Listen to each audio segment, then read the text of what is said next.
Apakah sukses adalah kunci dari kebahagiaan, atau kebahagiaan itu sendirilah kunci dalam meraih kesuksesan? Selamat datang di channel YouTube Ngeteh. Saya ingin menceritakan hal-hal yang menarik dari buku Memilih Menjadi Investor Bahagia karya Woody Warsono. Woody Warsono merupakan co-founder dari Heyokya Research Indonesia dan merupakan komisaris di Syukur Sekuritas. Hingga saat ini, Woody bekerja dan menuangkan buah pemikirannya dan berbagai pengalamannya di blog perusahaan. Bagi teman-teman yang tertarik bisa langsung cek di blognya blog.sukorinvestam.com. Tapi sebelumnya, bagi kamu yang baru saja melihat video ini, kamu boleh klik tombol subscribe dan klik tombol loncengnya untuk mendukung kami terus bertumbuh dan update video-video inspiratif dan positif. Buku Memilih Menjadi Investor Bahagia merupakan buku kumpulan dari buah pemikiran dan kisah inspiratif dari perjalanan hidup si Woody. Buku ini tidak menceritakan dan menjelaskan secara teknis bagaimana menjadi seorang trader atau investor yang hebat, namun lebih kepada nilai-nilai dalam kehidupan yang mungkin bisa menjawab pertanyaan mendasar dari apa tujuan kita dalam berinvestasi, apakah supaya sukses, bahagia, atau kaya. Yang pertama, memilih untuk penghitung berkat.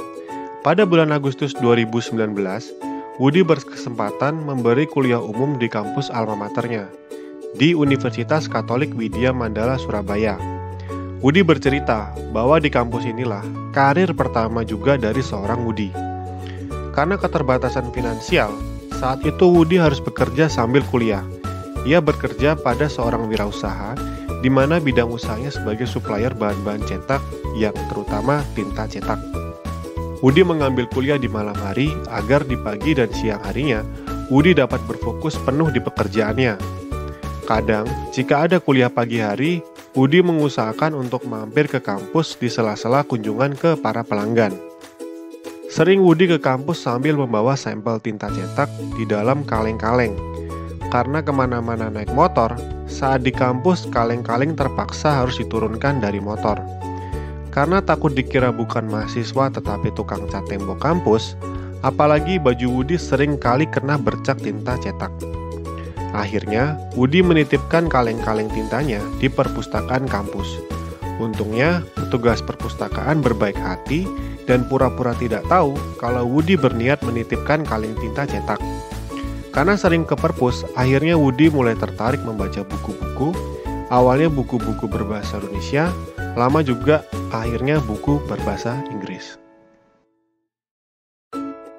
Woody bercerita, selama dirinya bekerja, ia pernah masuk ke situasi yang negatif, di mana para tenaga sales di perusahaan tempat ia bekerja memiliki kebiasaan untuk ngumpul lagi setelah meeting resmi di perusahaan di pagi hari.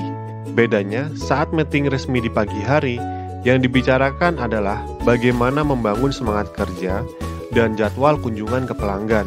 Sedangkan, meeting bayangan adalah 180 derajat kebalikannya, penuh dengan keluh kesal atas segala hal. Meeting bayangan diadakan di warung dekat kantor. Karena Woody saat itu adalah karyawan termuda, dia takut dimusuhi oleh senior-seniornya. Akhirnya, dia mengikuti meeting bayangan tersebut, meskipun Woody merasa energinya tersedot habis oleh arus negatif. Woody merasa gelisah dan bimbang, hingga akhirnya dia berdiskusi dengan mentornya, yang saat itu adalah seorang pengusaha di Surabaya namanya Om Aryo. Om Aryo dengan tegas berkata, "Keluarlah dari lingkungan dan arus negatif. Berhenti menghadiri meeting bayangan dengan segala konsekuensinya. Daripada larut dalam arus negatif, mendingan menghitung berkat yang telah kamu nikmati dari bekerja di perusahaan." Hal ini memberikan konstruksi mental Woody menjadi terfokus pada hal-hal positif. Tidak lama setelah Woody mengikuti nasihat Om Aryo, angka penjualan Woody menjadi tertinggi di kantor.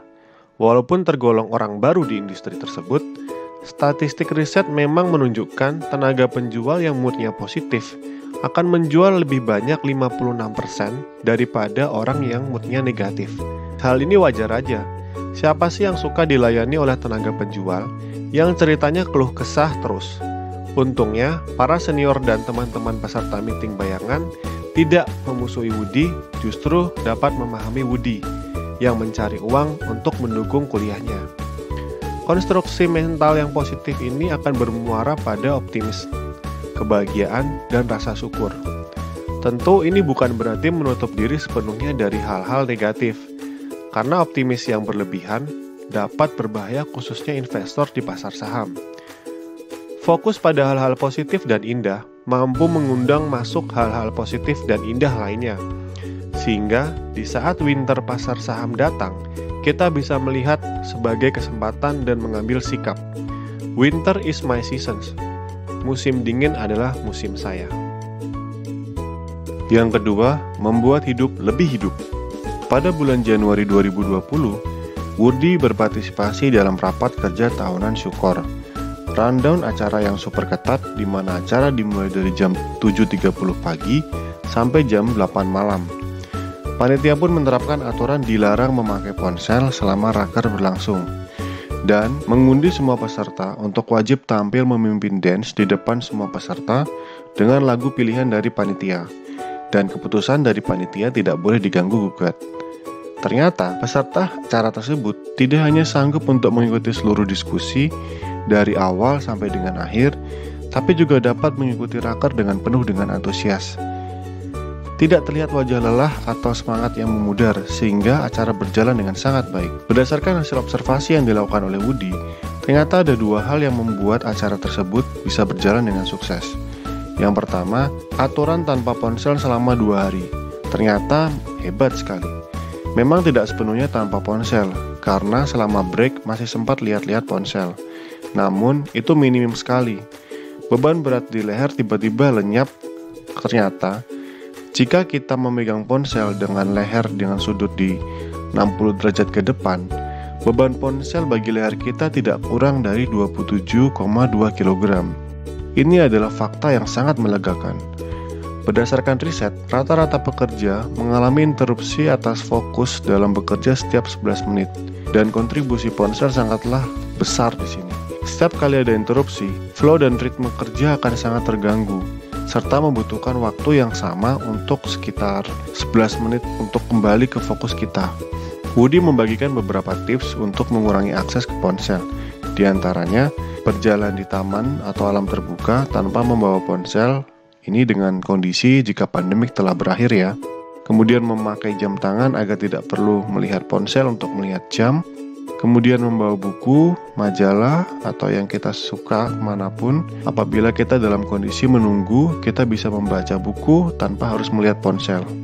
Kemudian yang terakhir, mengabaikan telepon atau pesan yang tidak urgent untuk dibalas. Aturan kedua, untuk bergerak atau dance dan tertawa membuat kondisi fisik dan psikologis kita tetap prima.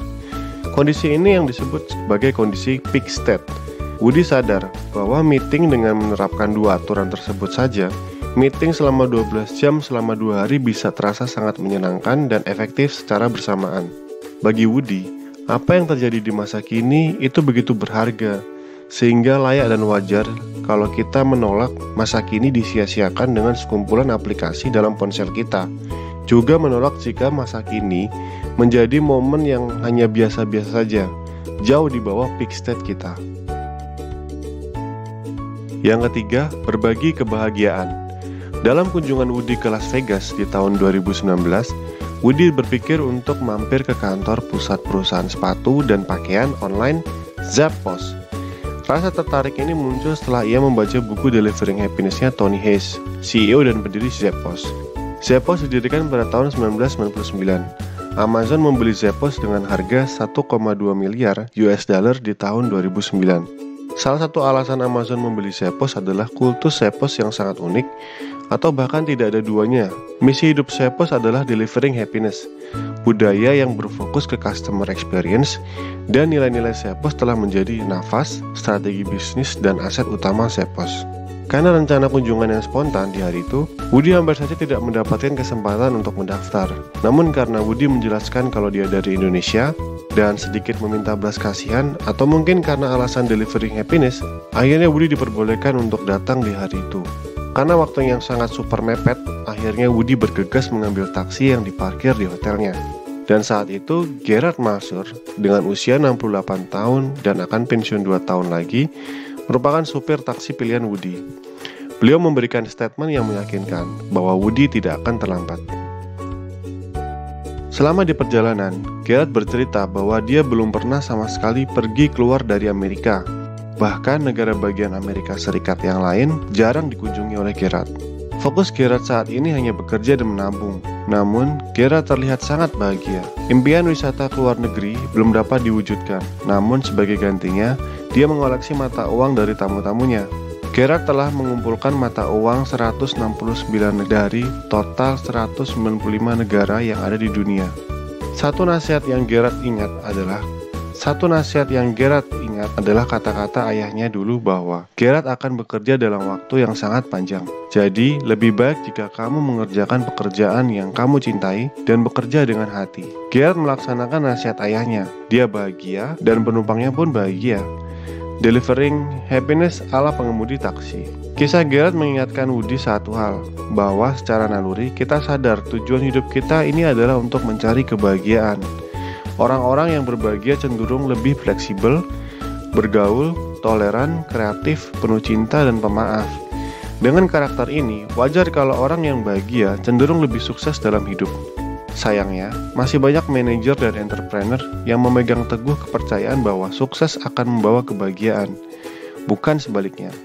Kebahagiaan karyawan dianggap tidak relevan dalam bisnis, bahkan ada yang menganggapnya kelemahan, atau tanda bahwa kita tidak bekerja cukup keras.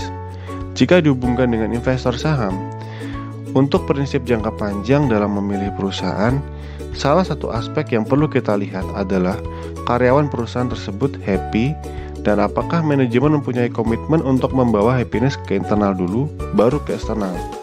Sebab, bagaimana cara karyawan yang tidak happy akan berusaha membuat happy customer perusahaan. Orang-orang yang berbahagia cenderung lebih fleksibel, bergaul, toleran, kreatif, penuh cinta, dan pemaaf. Jika kamu suka dengan video ini, kamu bisa memberikan like dan komen di bawah, mau video tentang hal inspiratif apa yang akan saya bahas. Share juga agar orang-orang terdekatmu juga bisa bersama-sama bertumbuh positif. Saya Billy dari Ngeteh.